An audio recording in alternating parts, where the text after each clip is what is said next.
Subconscious mind அப்படின்னா என்ன? பொதுவாக மனுஷனோட மனசு பார்த்திங்கன்னா 2 வகையாக இருக்கும். இதை உள் மனசு, வெளி மனசுன்னு சொல்லுவாங்க. இந்த உள் மனசு அதாவது சப்கான்ஷியஸ் மைண்டால் நமக்கு என்ன பயன்? நமக்கு இந்த வெளி மனசு, உள் மனசு அன்றாட வாழ்க்கையில் நம்மளை என்ன பண்ண வைக்குது? இதுகளோட பயன்பாடு அன்றாட வாழ்க்கையில் எவ்வளவு? வாங்க பார்க்கலாம். It's real thoughts Tamil. நம்ம அன்றாட வாழ்க்கையில் நம்ம கான்ஷியஸாக பண்ணுறது வெறும் 5% ஆக்டிவிட்டீஸ் தான். மிச்சம் 95% இந்த சப்கான்ஷியஸ் மைண்டு தான் நம்மளை பண்ண வைக்குது. அதாவது தினசரி வாழ்க்கையில் நீங்கள் வெறும் 5% தான் உங்கள் மூளையை உபயோகப்படுத்துகிறீங்க.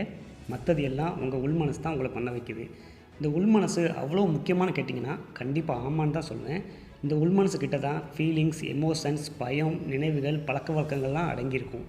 நீங்கள் யோசிக்காமலே அடுத்து என்ன பண்ணணும் அப்படிங்கிறத இந்த உள் மனசு தான் கட்டளையிடுது. இந்த உள் மனசு எப்படி அதுவாக அது இஷ்டத்துக்கு செயல்படுமான்னு கேட்டிங்கன்னா கண்டிப்பாக இல்லை. உங்கள் வாழ்க்கையில் நடக்கிற அன்றாட விஷயங்களை ஸ்டோர் பண்ணி வச்சு உங்களுக்கு எது பிடிக்கும் எது பிடிக்காதுன்னு செக்ரேட் பண்ணி வச்சுக்கும். அதுபடி தான் உங்களை நடந்துக்கவும் வைக்கும். உதாரணத்துக்கு சின்ன வயசில் எங்கேயோ ஒரு இடத்துல நாய்க்கு பயந்துருப்பீங்க. வளர்ந்ததுக்கப்புறம் ரோட்டில் நடந்து போகிறப்போ ஒரு நாய் உங்ககிட்ட வருது அப்படின்னா நீங்கள் நினைக்காமலே பயம் உங்களை தொத்திக்கும். அது மட்டும் இல்லாமல் வேர்த்து கொட்டும். நாய் வருது, எனக்கு பயம் வரணும், வேர்த்து கொட்டணும்னு நீங்கள் நினைக்கல, அதை உங்களை உள் மனசு பண்ண வைக்குது. அது மட்டும் இல்லாமல் நைட் தூக்கத்தில் இருக்கும்போது கொசு கடித்தா கையில் அடிக்கணுங்கிறதா இருக்கட்டும், இல்லை தண்ணி குடிக்க எழுந்து போய் லைட் போட்டு குடிச்சிட்டு மறுபடியும் தூங்குறதா இருக்கட்டும், இதெல்லாம் நம்ம உள் மனசு தான் பண்ண வைக்குது. ஏன் நீங்கள் நடக்கிறது, ஓடுறது, டிரைவிங் பண்ணுறது கூட உங்கள் உள் மனசு உதவியால் தான் நடக்குது. தெரியாத ஒரு இடத்துக்கு வழி கேட்டு ட்ரைவ் பண்ணி போகிறீங்கன்னா அதில் உங்கள் வெளி மனசோட பங்கு அதிகமாக இருக்கும். திரும்ப வீட்டுக்கு வரப்போ எந்த சிந்தனையும் இல்லாமல் ஒருத்தர்கிட்ட பேசிக்கிட்டே ட்ரைவ் பண்ணாலும் ஆட்டோமேட்டிக்காக வீட்டுக்கு வந்துடுவோம். இது உங்கள் உள் மனசோட பங்கு.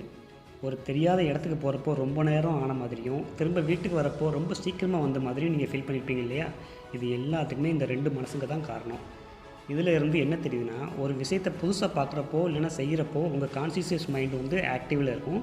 பழக்கப்பட்ட விஷயத்தை செய்கிறப்போ உங்கள் சப்கான்ஷியஸ் மைண்டு ஆக்டிவில் இருக்கும். இன்னும் தெளிவாக சொல்லணும் அப்படின்னா, ஒரு நபர் ஹெவியாக ஆல்கஹால் அதாவது மது அருந்திருக்காருன்னு வச்சுப்போம். அப்போ அவரோட கான்ஷியஸ் மெமரி லோவாகிடுது. சப்கான்ஷியஸ் மெமரி ஆக்டிவில் தான் இருக்கும். இந்த டைமில் என்ன நடக்கும் அப்படின்னா, அவர் கூட இருக்கிற நண்பர் என்றைக்கோ ஒரு நாள் ஏதோ ஒரு விஷயத்தில் அவர் காயப்படுத்தியிருக்காருன்னு வச்சுப்போம். அவர் தெளிவாக இருக்கும்போது அவர்கிட்ட அந்த விஷயத்த சொல்லி ஏன் புலம்பணும் அப்படின்னு மெச்சூராக தான் இருந்திருப்பார். ஆனால் இந்த சப்கான்ஷியஸ் மைண்டு ஆக்டிவில் இருக்கும்போது அவர் பண்ண விஷயத்தை அவர்கிட்டயே சொல்லி புலம்பி அழக்கூட வைக்கும் இந்த உள் மனசு.